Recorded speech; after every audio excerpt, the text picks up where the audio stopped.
Hello दोस्तों, कैसे हो आप सभी। बीएस कोचिंग सेंटर के यूट्यूब चैनल पर आपका बहुत बहुत स्वागत है। आइए हम और आप मिलकर जो सीरीज हमारी सीटेट के लिए चल रही है उसको कंटिन्यू करते हैं।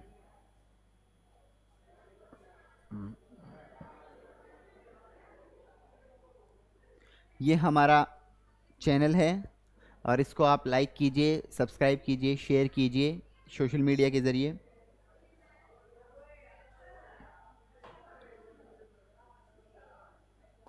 ध्यान दीजिए,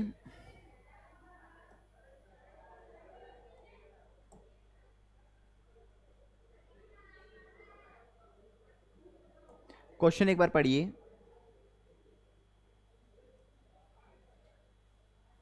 क्वेश्चन को एक बार पढ़िए, फिर हम बात बताते हैं।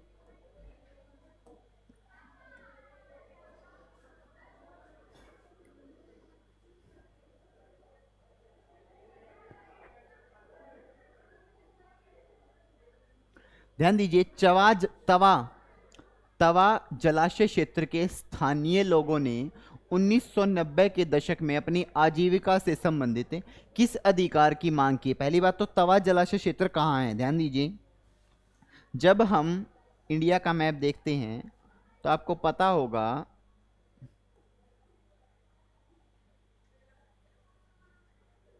इस इंडिया के मैप में यहां पर आपको पता होगा मध्य प्रदेश के अंदर दो पहाड़ियां हैं।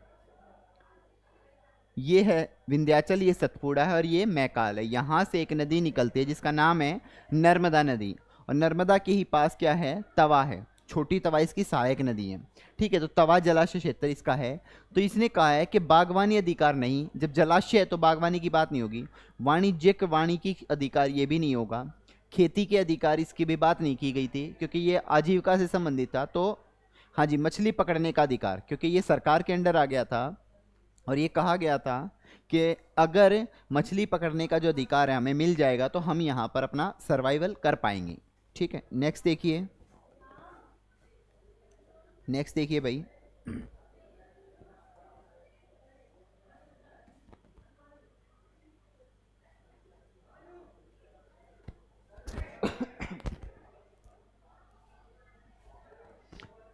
क्वेश्चन है, पढ़ लिया आप लोगों ने। देखिए, निम्नलिखित में से वो विवरण चुनना है, कौन सा, जो विविधता का सबसे अच्छा प्रतिनिधित्व करता है।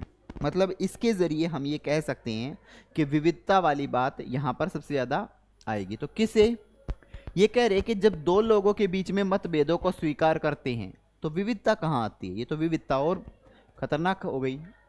लोगों के बीच में असमानता को स्वीकार करते हैं, ये तो बिल्कुल भी नहीं करना चाहिए। ठीक है, मतभेदों को अगर स्वीकार करते हैं तो यहां पर पहले वाले में तो ध्यान दीजिए, मुझे लग रहा है कि जो पहला है ये ठीक है। एक बार इसको देख लेते हैं। लोगों के बीच में मतभेदों को स्वीकार करते हैं तो जाहिर सी बात है उनके बीच में अलग अलग विविधता आएगी, क्योंकि मतभेद होने का मतलब ये है कि उनका मत अलग है, इनका मत अलग है, तो दोनों के बीच में मतों को लेकर कंफ्यूजन हो गई है, तो विविधता है।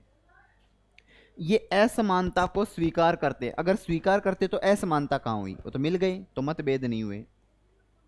लोगों में भेदभाव होता है, ये भी गलत है। इससे लोगों में समानता आती है, ना तो समानता आती है ना ही भेदभाव होता है, ये बात नहीं है। क्योंकि मतभेद जो होता है विविधता को लेके होता है। ठीक है, तो option A is the correct answer. ठीक है, नेक्स्ट देखिए।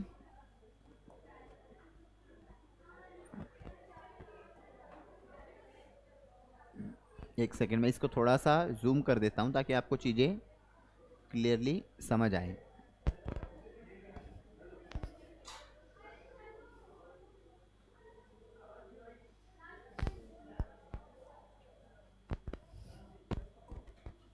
ध्यान दीजिए, क्वेश्चन है, भारत में लोकतंत्र के संदर्भ में निम्नलिखित में से कौन सा कथन गलत है। लोकतंत्र के संदर्भ में पूछा गया है कि लोकतंत्र के संदर्भ में कौन सा कथन गलत है। देखिए, एक बार क्वेश्चन पढ़िए। ऑप्शन पढ़ लिए, चलिए इसमें से देखते हैं कि कौन सा कथन जो है गलत बताया गया है।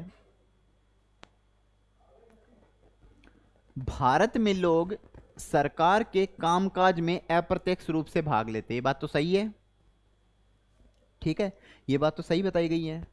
आज़ादी के बाद पहला आम चुनाव 1950 में लागू हुआ था। 1950 में नहीं हुआ था भाई, ये तो 1952 में हुआ था, 1952 में। तो ये बात गलत हुई। इसके अलावा एक और देख लेते हैं, भारतीय जनसंख्या का एक छोटा वर्ग भारत की स्वतंत्रता से पहले भी मतदान कर सकता था।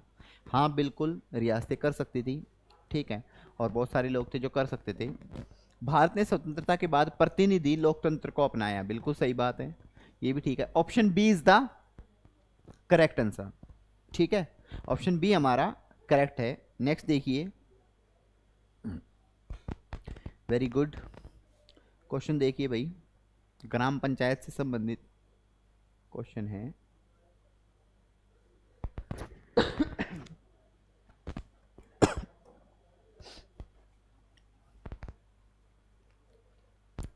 क्वेश्चन है, भारत में एक ग्राम पंचायत कितने वर्षों के लिए चुनी जाती है? ग्राम पंचायत कितने वर्षों के लिए चुनी जाती है? इसमें पूछा गया है कितने, 4, 3, 5, 6। भारत में अमूमन 5 साल के लिए इलेक्शन होते हैं, 5, ठीक है। ये ग्राम पंचायत है। इस तरीके से ग्रामीण परिवेश में, गांव में, ग्राम पंचायतों का गठन कहां पर है? आर्टिकल 40। परंतु इन्हें संवैधानिक दर्जा कब मिला? तो इनको संवैधानिक दर्जा कब दिया गया? 1992-93 में। कौन से संविधान संशोधन से? 73वें संविधान कॉन्स्टिट्यूशनल अमेंडमेंट से। ओके, चलिए नेक्स्ट देखिए।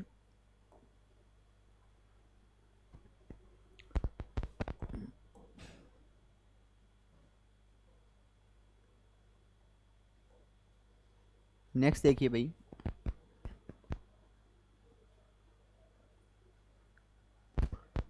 किसी पुलिस थाने के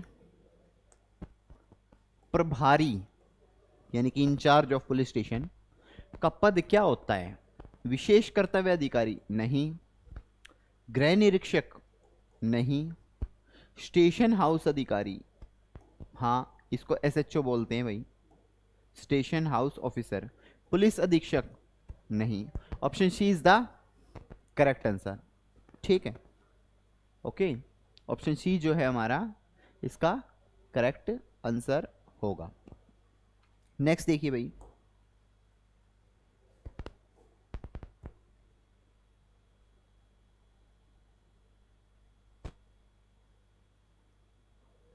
मैं इसे जूम कर देता हूं ताकि आपको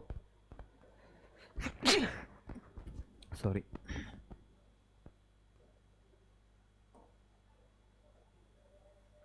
ताकि आपको समझने में आसानी रहे। एक बार क्वेश्चन पढ़िए।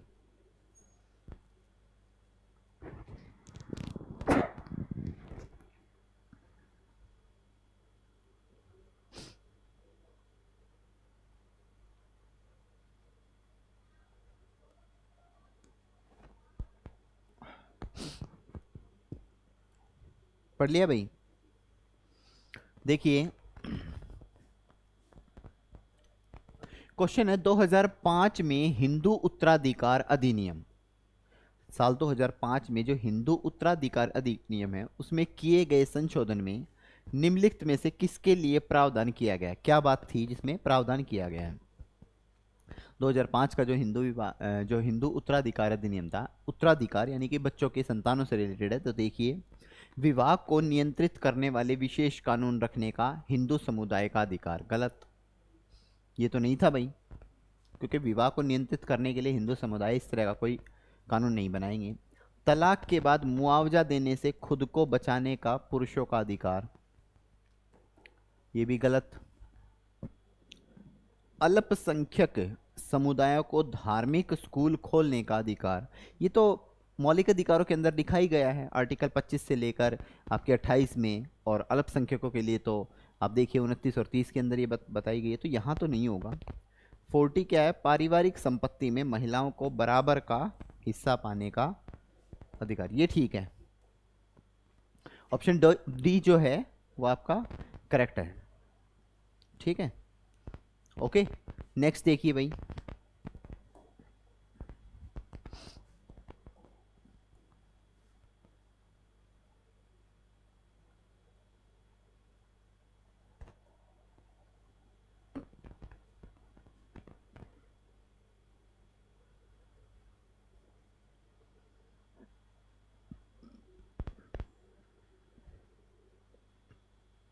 देखिए भाई, कहा है भारतीय संविधान का अंतिम व्याख्याता किसे माना जाता है।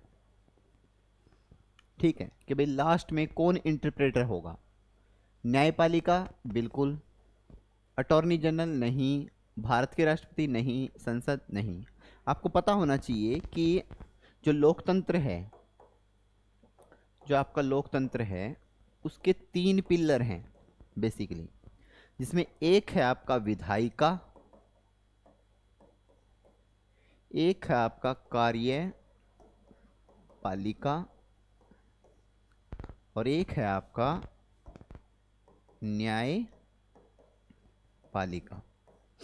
जो ये न्यायपालिका, इसमें supreme court, high court, district court, इसका जिक्र जो है 124 आर्टिकल में है, इसका जो है 214 आर्टिकल में।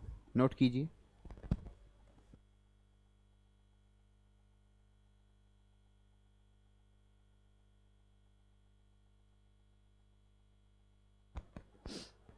जी ओके।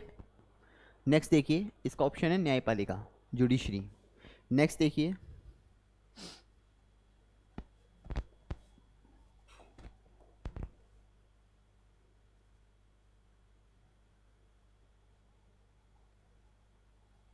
देखिए भाई,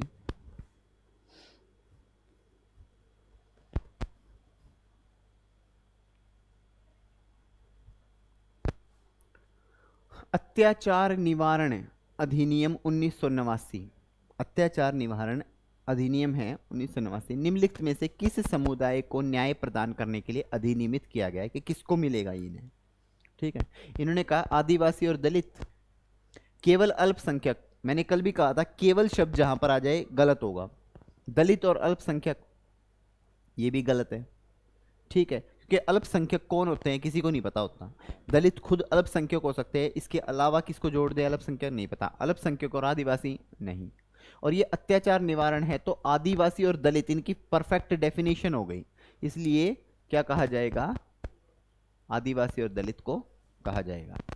ठीक है, ये देखो ये लिख रखा है ना, schedule caste and schedule tribe 1989 में। नेक्स्ट देखिए भाई,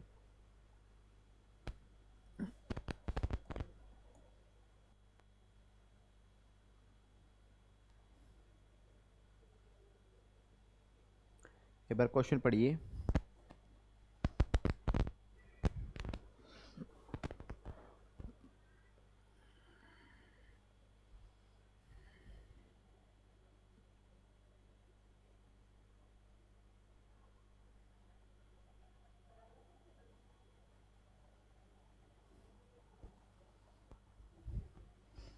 ध्यान दीजिए, एक से अधिक स्तर की सरकार वाली राजनीतिक व्यवस्था को किस रूप में वर्णित किया है। रिपब्लिक नहीं, धर्मनिरपेक्ष नहीं, उदारवादी हो ही नहीं सकता, संघीय होगा। ठीक है, भारत भी संघीय सरकार है। ठीक है, India is a state of union. ठीक है, आर्टिकल 1 से लेकर 4 तक इसी के बारे में बताया गया है। भाग कौन सा, पार्ट 1। ठीक है, यही बात बताता है। नेक्स्ट देखिए,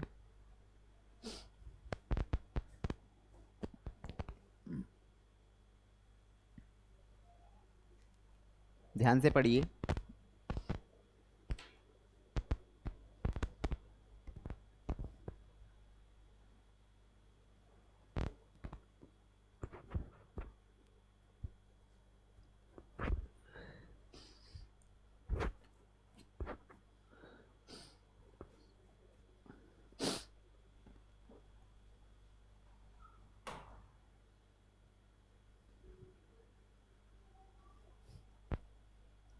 ध्यान दीजिए, क्वेश्चन है निम्नलिखित में से कौन सी नीति सामाजिक न्याय को बढ़ावा देती है।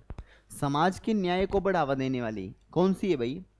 ये कह रहे हैं कि सूचीबद्ध दलित उम्मीदवारों के लिए सरकारी रोजगार में सीटों का आरक्षण। बिल्कुल बात 16 में, आर्टिकल 16 में ये कहा गया है, ठीक है, ताकि सामाजिक न्याय जो है उनको भी मिले।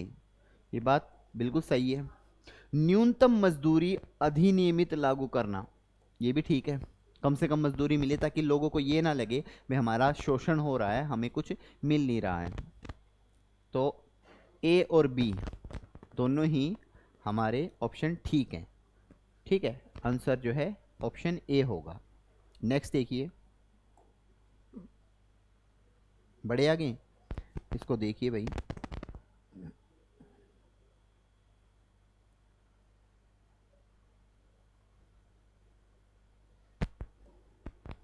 पढ़िए।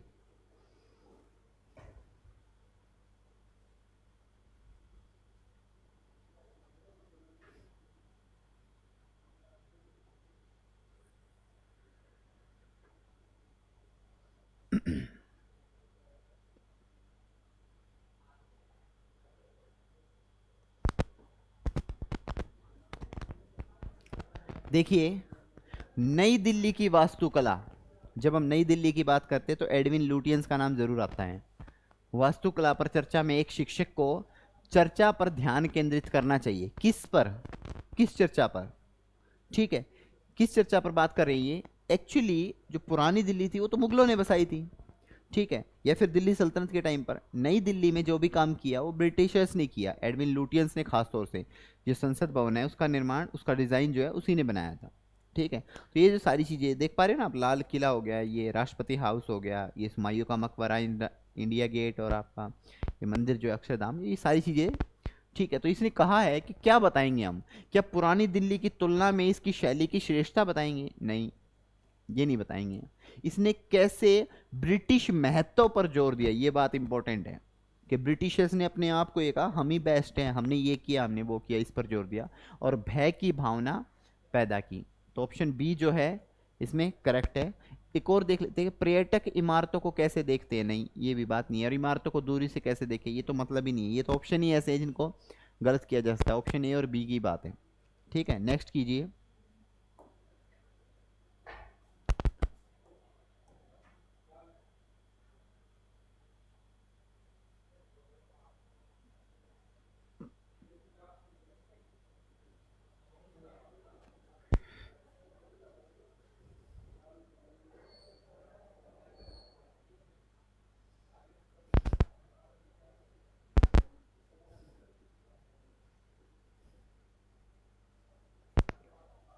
ध्यान दीजिए, कहा गया है कि इतिहास का शिक्षण, इतिहास का जो शिक्षण है निम्नलिखित केंद्रित उद्देश्य के साथ किया जाना चाहिए।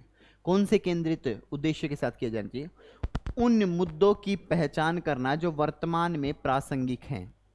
बात भी ठीक है, जो अभी फिलहाल आज के टाइम में चल रहे हैं, उन मुद्दों के जरिए हम बता पाएंगे कि हाँ भाई बिल्कुल जो है इतिहास का किस प्रकार इम्पैक्ट पड़ा है।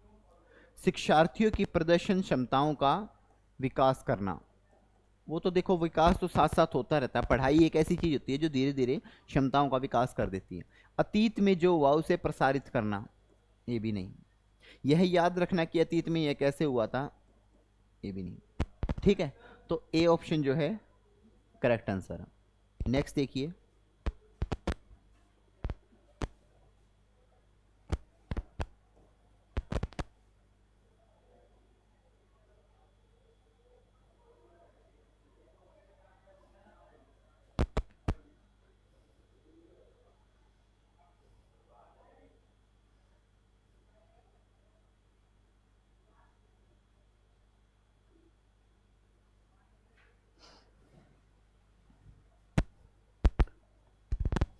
ध्यान देना किस प्रकार से कहा गया, ध्यान दीजिए। ये कहा है कि सामाजिक विज्ञान कक्षा में समसामयिक विषयों को प्रस्तुत करने का उद्देश्य क्या हो सकता है। ये पूछ रहे हैं कि जो सामाजिक विज्ञान जो सब्जेक्ट है आपका, उसके अंदर समसामयिक होता है, मतलब जो करंट अफेयर्स जो चल रहा हो उसका अगर हम शामिल करते हैं तो उससे क्या फायदा होगा? देश के मुद्दों में रुचि को बढ़ावा देना, बिल्कुल, ताकि लोगों को पता चले। विश्लेषण और आलोचनात्मक मूल्यांकन के कौशल विकसित करना, ये भी बात सही है, ठीक है। सनसनीखेज समाचार प्रदान करके विषय में रुचि करना, ये नहीं, सनसनीखेज देखो कोई चीज़ होनी नहीं चाहिए, उससे कभी भी विषय में रुचि नहीं पैदा होती। शिक्षार्थी को स्कूल शिक्षा को स्कूल के बाहर के जीवन से जोड़ने में मदद करे, बिल्कुल ये पॉसिबल हो सकता है। ठीक है, तो ए बी और डी ये जो है ऑप्शन सही है। ठीक है, ये किस में आएंगे? D, option D is the correct answer. ठीक है, नेक्स्ट देखिए भाई।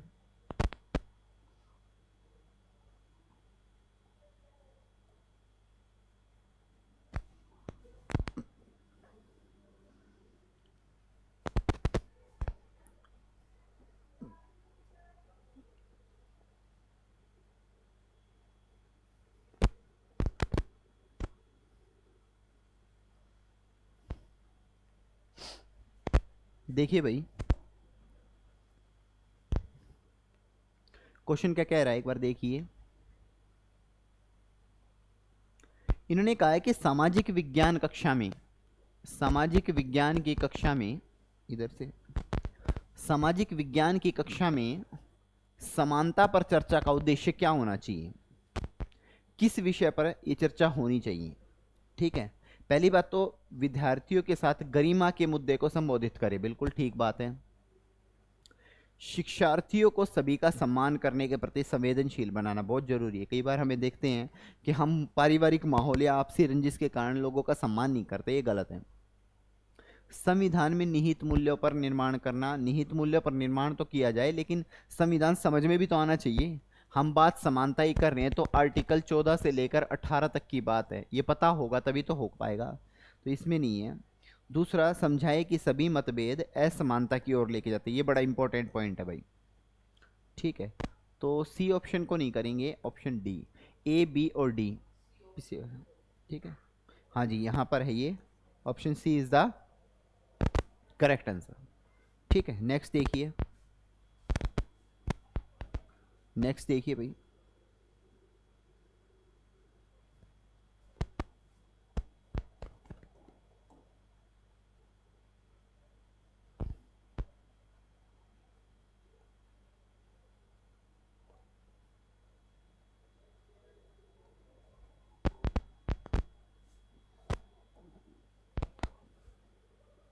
हाँ जी, ध्यान दीजिए,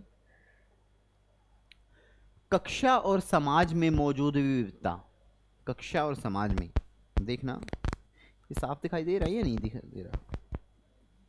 ठीक है, कक्षा में और समाज में मौजूद विविधता को संबोधित करने के लिए एक सामाजिक विज्ञान शिक्षक को क्या करना होगा? उसको ऐसा क्या करना पड़े जो ये कह सके कि भाई हाँ बिल्कुल सच में ये जो है विविधता है। कक्षा चर्चा में कई संस्कृतियों के उदाहरण शामिल करें, बिल्कुल जब हम अलग अलग संस्कृति के बारे में पढ़ते हैं पढ़ाते हैं तो पता चलेगा कि हाँ बिल्कुल ये सही बात है। केवल वही उदाहरण ले जो बहुमत के लिए प्रासंगिक हो, केवल गलत हो गया। ठीक है, छात्रों को कक्षा में अपने व्यक्तिगत अनुभव साझा करने के लिए प्रोत्साहित करें, बिल्कुल ये बात बिल्कुल ठीक है। ठीक है, ये बात बिल्कुल सही है। ठीक है, ध्यान दीजिए, option C is the correct answer, क्योंकि ए और सी ऑप्शन जो है इसमें सही है तो हम ऑप्शन सी को ही प्रेफरेंस देंगे। नेक्स्ट देखिए, नेक्स्ट देखिए, नेक्स्ट देखिए, नेक्स्ट देखिए,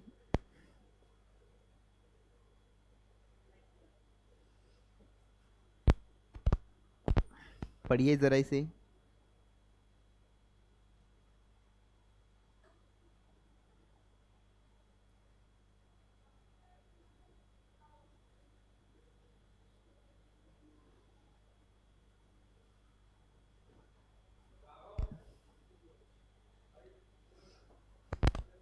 हाँ जी, देखिए, सामाजिक विज्ञान में मूल्यांकन पर जोर देना चाहिए। पूछा गया है कि सामाजिक विज्ञान में मूल्यांकन को जोर देना चाहिए। ये कह रहे हैं कि शिक्षार्थियों द्वारा सूचना के परिधारण को मापना। कैसे मापेंगे भाई? सूचना लिमिटेड हो सकती है, हो सकता है उसके पास बहुत कुछ हो सीखने का लेकिन हमें पता ना हो, तो ये तो गलत है।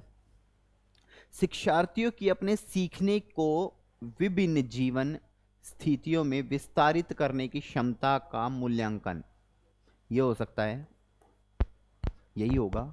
असफल होने वाले शिक्षार्थियों की पहचान, ये गलत चीज़ है, अगर ऐसा करते तो कहीं ना कहीं हमने नेगेटिव रास्ते पे लेके जा रही है। कक्षा में शिक्षार्थियों की लेखन क्षमताओं का परीक्षण करना, ये भी गलत है। ठीक है, option B is the correct answer. Next देखिए,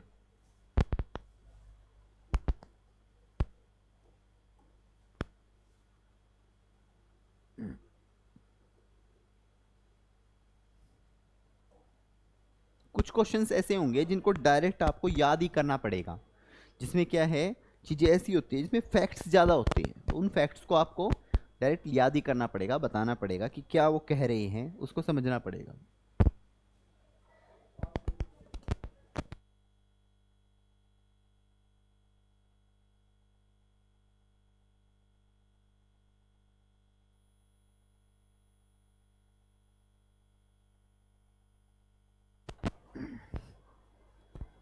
जी,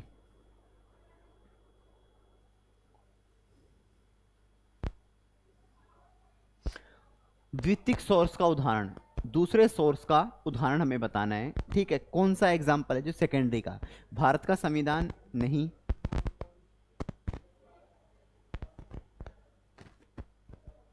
भारत का संविधान नहीं, अबिंदरनाथ टैगोर द्वारा पेंटिंग, ये भी नहीं, सी ए बेली की an illustrated history of modern India, ये है, ये ऑप्शन है भाई। क्योंकि इसमें क्या कहा गया है कि इलस्ट्रेटेड हिस्ट्री ऑफ इंडिया, इसके जरिए हम हिस्ट्री को अच्छे से समझ जाएंगे, भारत के संविधान से नहीं समझ पाएंगे। हिस्ट्री के लिए ये संविधान की जानकारी देगा ना, हिस्ट्री की नहीं देगा। अबिंद्रनाथ टैगोर जी की पेंटिंग भी नहीं, या फिर जेम्स मिल की हिस्ट्री ऑफ ब्रिटिश इंडिया, ये भी नहीं बताएगी, सी बताएगी। ठीक है, नेक्स्ट देखते हैं, नेक्स्ट देखते हैं। देखिए, ये कुछ ऐसे क्वेश्चंस होते हैं जिनको फैक्चुअल आपको याद ही करना पड़ेगा। ठीक है, ऑप्शन क्वेश्चन है, पूछा गया है कि औपनिवेशिक भारत में, औपनिवेशिक भारत में महिला शिक्षा पर चर्चा के लिए छात्र निम्नलिखित आत्मकथा का संदर्भ ले सकते हैं। औपनिवेशिक जब टाइम पीरियड था ब्रिटिशर्स का, उसमें कहा गया कि महिला शिक्षा पर जोर दीजिए, कैसे क्या होगा। तो देखिए, रोकेया सखावत हुसैन की सुल्ताना का सपना नहीं, सत्तानार की मणि मैकलाई, ये भी नहीं, ताराबाई सिंधी की स्त्री पुरुष तुलना, जब तुलना ही आ गई तो उसमें हम औपनिवेशिक की बात कहाँ पर करेंगे। ठीक है, ये है रशुंदरी देवी की अमर जीवन, ये आया भी है अमर जीवन। ठीक है, ये option D is the correct answer. Next को देखिए भाई,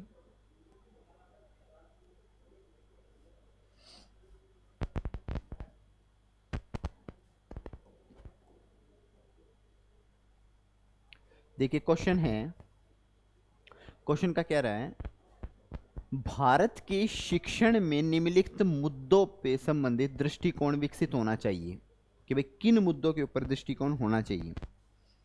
ठीक है, संसाधन और संरक्षण बिल्कुल होना चाहिए, हमें संसाधन भी पता होने चाहिए और उनका संरक्षण भी पता होना चाहिए। विकास और विस्थापन के, जब जब जैसे जैसे विकास होता है हम अपनी जगह चेंज कर लेते हैं, विस्थापन हो जाता है।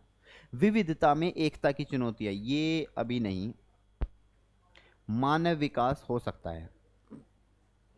ठीक है, विविधता में एकता की चुनौतियां नहीं, ये तो ऑप्शन ए, बी और डी कहाँ है, B option, option B is the correct answer. ठीक है, चलिए नेक्स्ट देखिए,